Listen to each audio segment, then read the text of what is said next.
Good morning, students. I hope you all are fine. Today, in this video, I would be teaching you the second chapter of your prescribed textbook, First Flight.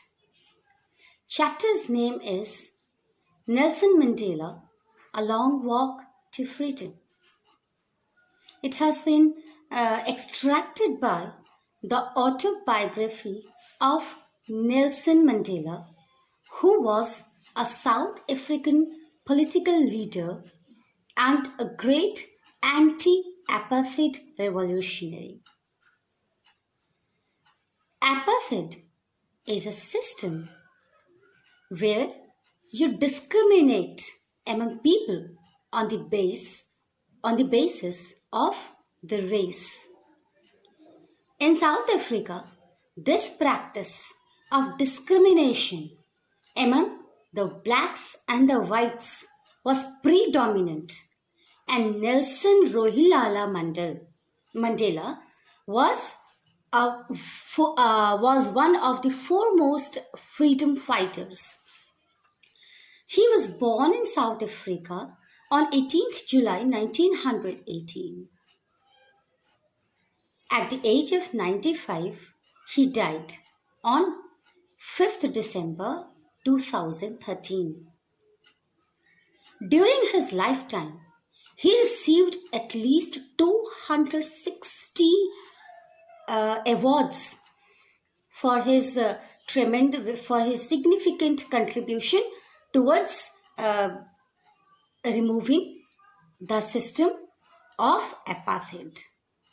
The major ones are the Nobel Peace Prize, which he received in the year 1993, and he also has received Bharat Ratna in the year 1990. The chapter deals with the time, the day on which his government was installed. The chapter also deals with the citations of some parts of his speech, plus the journey which he has undergone to have this kind of significant freedom revolution. He has also paid his respect to the other freedom fighters through this chapter.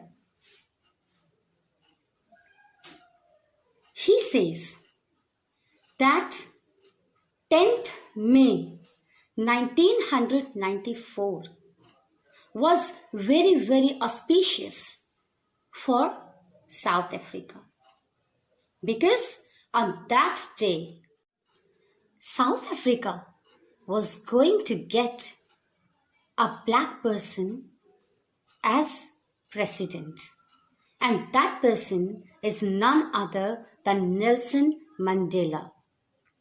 For 3 centuries, the whites had ruled this country. The black people had to face oppression of all kinds. And this was the day when the freedom struggle by these black people had finally got a destination. The installation ceremony was going to be held in the sandstone amphitheater, which had been formed by the Union Buildings in Pretoria. Nelson Mandela says that for the past few days, dignitaries from all the nations had come to pay visit. The gathering which was there in the sandstone amphitheater is referred by him as a rainbow, because it constituted of different people of different nations.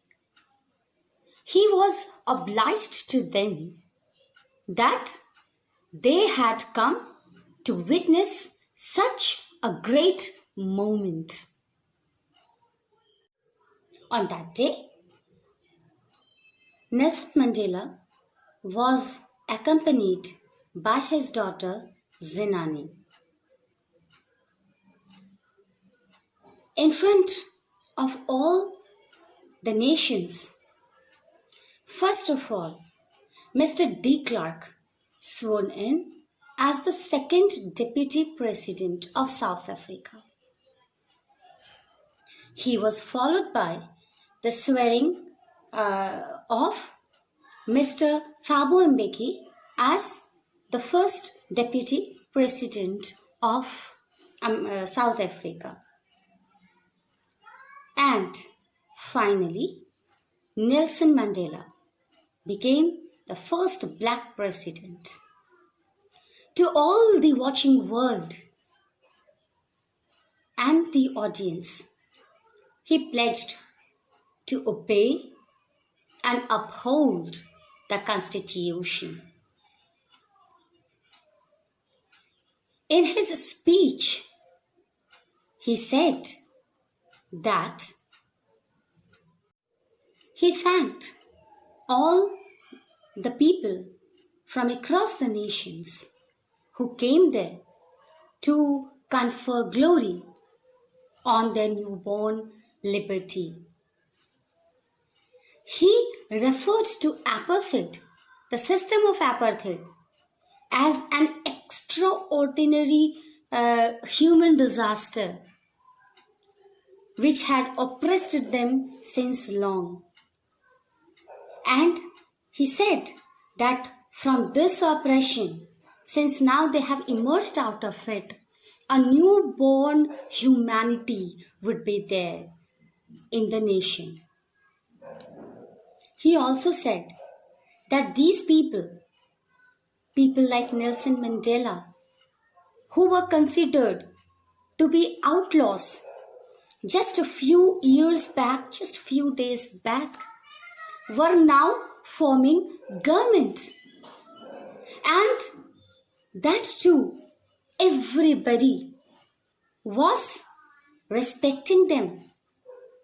This was a great day.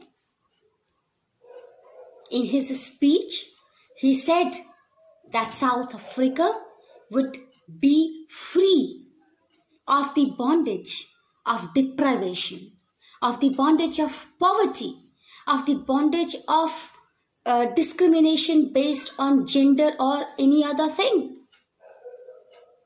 He said that the sun which shines on South Africa will never see any discrimination, any apartheid again.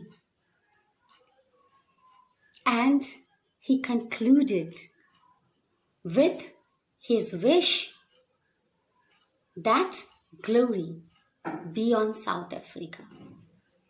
Let freedom reign in South Africa. This is your part 1 of your chapter. We have some questions here. The questions I would like all of you to answer. These questions are given to you as your home assignment.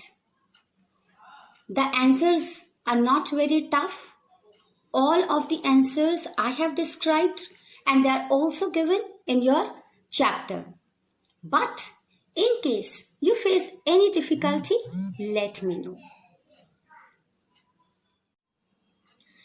In the second part, we read that just after the address of Nelson Mandela, there was a display of fighter jets, helicopters, and the soldiers. It was a piece of extraordinary display with military perfection, with coordination, and everything. The military generals paid their salute to Nelson Mandela. And Mandela was very well aware that just few days back, the same people, the same general would have arrested him for being an outlaw. Because few days back, talking about or advocating the equality of black people was an offense. But the same generals, the same helicopters, the same soldiers, they're paying their salute to the newly elected president. And this is the beauty of, you can say, any government, any constitution. After that, they sang the national anthem. And the beauty was that they sang two national anthems. One for the whites and one for the black people. Nelson Mandela was very well aware that although that time neither of the group understood the national anthem of the other group, but very soon they would get to know, they would get to understand. It was very, very, very, it was having a very strong effect on him. He was overwhelmed by a sense of history. He remembered how in the first decade of the 20th century, just after the bitter Anglo-Boer War, all the white people of South Africa, they patched up all the differences and together they erected a structure which would impose the authority of only the white people, under which all the black people would be oppressed. And this was just some years before the birth of Nelson Mandela. Mandela says that this system constructed by these white people, namely apartheid, was the most inhuman and the harshest systems the world had ever known. And now, in the last decade of the 20th century, this apartheid system had been abolished. In the words of Nelson Mandela, he says that now, in the last decade of the 20th century, and my own 8th decade as a man, that system had been overturned forever and replaced by one that recognized the rights and freedoms of all peoples, regardless the color of their skin. After this, Nelson Mandela pays tribute to other freedom fighters who had contributed a great deal in achieving this freedom, in achieving this liberty. In his own words, he says that this day has come through the unimaginable sacrifices made by many people whose courage could never be counted or repaid. He says that this day was the sum of all those African patriots who had gone before me, means Nelson Mandela. That long and noble line ended and now began again with me. He says that he's pained that he was not able to thank them and that they were not able to see what their sacrifices had wrought. So he greatly feels that the sacrifices which these freedom fighters did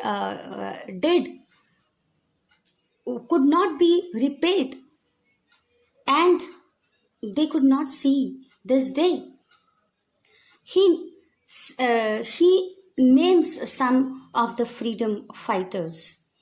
He says the decades of oppression and brutality had another unintended effect, and that was that it produced the Oliver Tambos, the Walter Cicilus, the Chief Luthulis, the Yusuf Dadus, the Bram Fishers, the Robert Sobuquets of our time. He says that these men were having extraordinary courage, wisdom, and generosity. That the kind of generosity, the kind of courage, the kind of wisdom which could never be seen again. He writes, perhaps it requires such depths of operation to create such heights of character.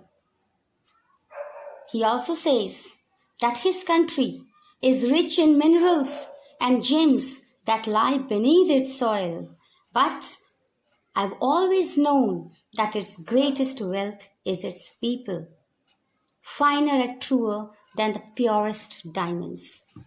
He sincerely feels that his country is rich in all, it can be rich in gems, but then the people the country has produced, the freedom fighters, they are pure, the purest diamonds. In this way, he is obliged to them. He pays sincere gratitude to them. He has deep respect for them. And he refers to these freedom fighters as comrades in struggle, his friends in struggle. He says that it is from these comrades in the struggle that I learned the meaning of courage. Time and again, I have seen men and women risk and give their lives for an idea. So, he says that he always derives inspiration from these people who have contributed a lot, sacrificed a lot for eradicating the system of this apartheid. He now says that no person is born hating another person just because the color of his skin or his background or his religion. Mandela says that a person must learn to hate. Interestingly, if you know how to hate, you would learn how to love. He recalls that even in the time of grimmest situation, when he was in prison, he could see flicker of humanity in one of the guards, and that was enough to keep him going. He says one important thing, that courage is not the absence of fear, but how you overcome the fear.